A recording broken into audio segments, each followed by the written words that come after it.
Hi, I'm Keith, and this is a day in my life when I film YouTube. A typical day for me usually starts like any other YouTuber out there, opening my phone and checking whether my videos have already gone viral. Not today though, but that's just motivation to try harder. And if you're new here, my videos are about my photography journey, mostly exploring the natural side of Hong Kong because, well, I live here.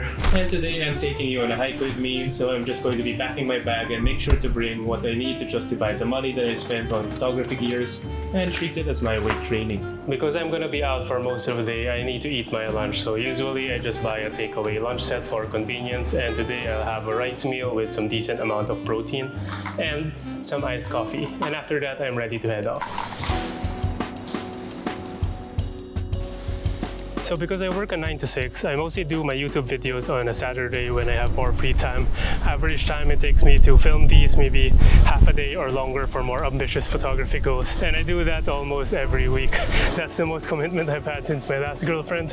But on YouTube, you gotta stay consistent. Especially for these landscape photography videos, I usually aim to go out in time for, let's say, the golden hour because, well, it's going to be the most repeated photography advice for a reason. You know, you get the softer, warm light and some nice pleasing shadows for contrast. I don't always look into the weather forecast in too much detail because even if the weather sucks, I'm still gonna go out to take photos anyway. But I will refer to it just to pair up what type of photos I want to take that day. If it's going to be a moody day, then maybe I'll go out to the waters and shoot some seascapes. And if it's going to be like a promising sunny day, then I'm gonna go out for nice hikes just to see some sunset views. I do think that one of the most important skills in photography is to be able to find shots in whatever conditions that you're in. Sometimes if I feel too tired or I don't have a lot of time, then I'll be doing some street photography, but in general I really enjoy being in nature a lot more.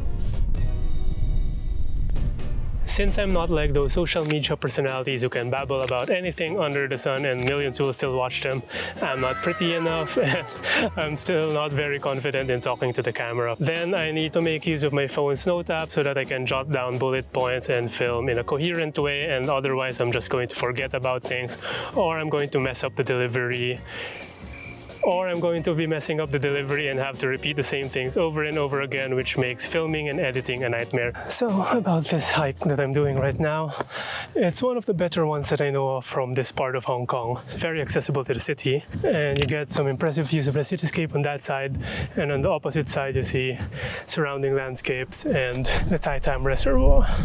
So it's a very nice, quick, casual hike for today's topic.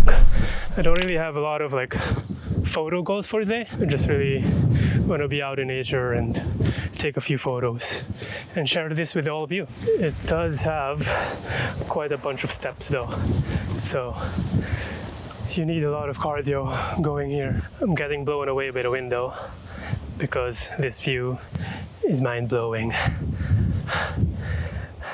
I need to work on my jokes. At this point, I'm already thinking about what the thumbnail of the video should be, because thumbnails on YouTube are very, very important. If people don't click, then they won't see what you filmed. So the first idea is just going to be an on-location photo of myself on the trail so that it's just very clear that the video is going to be happening on a hike. And then the second idea is because the packaging is going to be more like a day in the life of an average YouTuber, right? So I'm going to borrow that concept I had for the Nat Geo Hong Kong contest. It's sort of like packaging in a way that I'm insecure about all the bigger channels out there and then I'm just a small potato, or me feeling like just an average guy on YouTube. The light is getting a bit softer, so I think it's time to find myself a spot to wait for the sunset later on. Probably I'm going to be aiming for the cityscape sunset over there and just find a very open view where I can use all my gears. Speaking of gear, because I'm a photography channel, of course, I'm going to have a main photo camera, which is my Sony a7 III, and to take the videos I have my new a7C II with a shotgun mic, and I haven't fully tested it out yet, but once I do, I'm probably going to make a video talking about it, so watch out for that. In terms of lenses, I brought a 16-35, and I also packed my telephoto because this hike isn't really too challenging, so I can carry a little bit more weight. I brought my drone today, which I don't normally do for long hikes, but as it's a simple one, I thought it will be a nice touch. Just very quickly on the other vlogging gear that I use, I do have the DJI Osmo Pocket 3, which I use for the walking, talking head videos, and it's going to be paired up with the DJI Mic 2. And it's just really a lot more convenient to use when I'm walking as compared to if I had to hold the video camera like this, but it's just really what I go to the gym for. And in terms of video, I have the 24 to 70mm, which just gives me a lot more shot varieties in terms of the camera angles and range. And I do have the shotgun mic, as I mentioned, because imagine watching a video without any audio. It doesn't feel very immersive, right? So I want to capture the background noises. And I also use a variable ND filter so that I can control the exposure values if the lighting changes. And I have the DJI Mic Mini for when I want to speak away from the camera. So what really takes a lot of time in making these videos is filming the B-rolls. So if you don't know, the A-roll is just this clip of me talking towards the camera, and the B-rolls are the footage that you put on top of it to show and tell what you are talking about. So without the B-rolls, the videos themselves will just be boring because, as I said, I'm not pretty enough and I can't probably hold your attention for much longer. So the B-rolls are really necessary to engage the viewers. But yeah, setting up the tripod, walking back and forth, so it's sort of like I'm doing the hike twice just because I need to set up a camera and then pick it up again. It does take a lot of time, but it does make for a complete visual experience for these videos. And just doing this hike, man, visibility today is really good. I mean, you can see all the landscapes far in the distance, and that is not usual. Usually, skyline of Hong Kong is quite smoggy, but today, incredible visibility. So I think I went out on the right day. So I think I've reached the spot with the most open views on this trail.